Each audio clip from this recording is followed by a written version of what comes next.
Hi guys, আসসালামু আলাইকুম। Burger পেটি বানানোর ঝামেলা ছাড়া আজ আপনাদের সাথে একটি বার্গারের রেসিপি শেয়ার করব। বার্গারটা তৈরি করার জন্য যে চিকেনের পুরটা তৈরি করেছি তা দিয়ে আপনি র্যাপ বা রোলও তৈরি করে নিতে পারবেন। আশা করছি বার্গারের এই রেসিপিটা আপনাদের ভালো লাগবে। ভালো লাগলে অবশ্যই লাইক, কমেন্ট, শেয়ার এবং সাবস্ক্রাইব করতে ভুলে যাবেন না।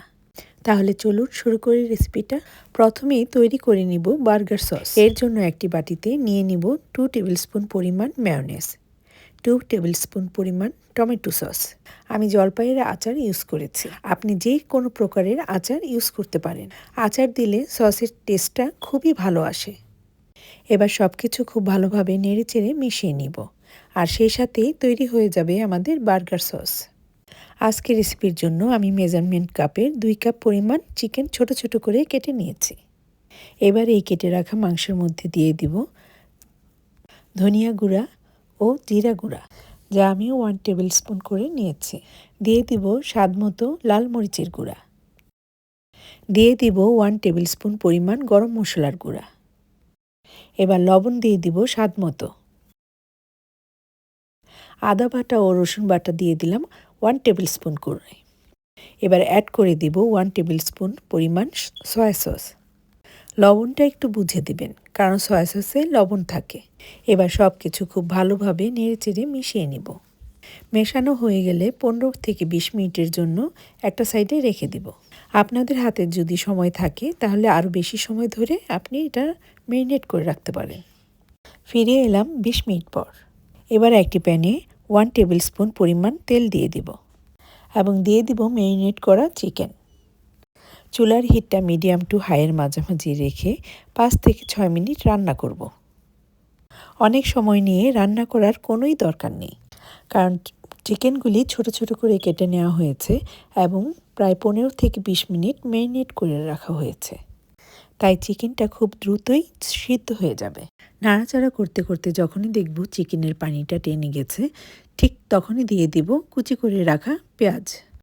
আমি এখানে 1 কাপ পেঁয়াজ ইউজ করেছি। চিকেনের সাথে পেঁয়াজটা 2-1 মিনিট নেড়েচেড়ে মিশিয়ে নিব এবং দিয়ে দিব ক্যাপসিকাম 1 কাপ। আমি এখানে 1 কালারের ক্যাপসিকাম ইউজ করেছি, আপনি বিভিন্ন কালারের ক্যাপসিকাম ইউজ করতে পারেন। আমি লম্বাটি করে ক্যাপসিকামগুলি কেটে নিয়েছি, আপনি আপনার পছন্দ মতো ছোট ছোট টুকরা করেও কেটে নিতে পারেন। 2-1 মিনিট নাড়াচাড়া করে অ্যাড করে দিব 2 টেবিল স্পুন পরিমাণ টমেটো সস। ইচ্ছা করলে আপনি এটা স্কিপও করতে পারেন। নেড়েচেড়ে মিশিয়ে নিব এবং চুলাটা বন্ধ করে দেব। আর সেই সাথে তৈরি হয়ে গেল বার্গারের জন্য চিকেন পুর। এবার একটি বার্গার বান নিয়ে তাতে রেডি করে রাখা সস স্প্রেড করে দেব। এটা আপনি বাড়িয়ে বা কমিয়ে নিতে পারেন। সস দেওয়ার পর দিয়ে দিব মোজারেলা চিজ।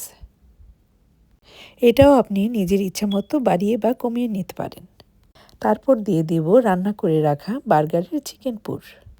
এবার উপর দিয়ে আবারও কিছুটা চিজ দিয়ে দিব। এই বার্গারটা খুবই চিজি হয়ে থাকে। বার্গারটা পরিবেশনের জন্য একদমই রেডি। একইভাবে আমি বাকি বার্গারগুলি তৈরি করে নিয়েছি।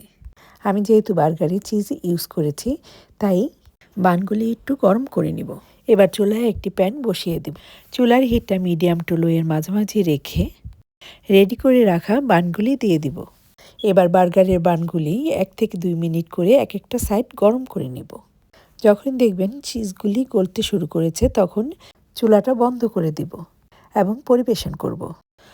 খুবই সহজে তৈরি হয়ে গেল মজাদার ও সুস্বাদু চিকেন বার্গার বান। বার্গার পেটি বানানোর ঝামেলা ছাড়া খুবই সহজে তৈরি হয়ে গেল চিকেন বার্গার বান। অতিথি আপ্যায়নে অথবা আসছে রমজানে ইফতারের জন্য খুবই সহজে এটি তৈরি করে ফেলতে পারবেন। চিকেন বার্গারের স্বাদটা সেই লেভেলের ছিল। তৈরি করুন এবং এর অসাধারণ স্বাদ উপভোগ করুন। চলে আসব যে কোনো সহজ রেসিপি নিয়ে। ততক্ষণ পর্যন্ত সুস্থ থাকুন, নিরাপদে থাকুন। আল্লাহ হাফেজ।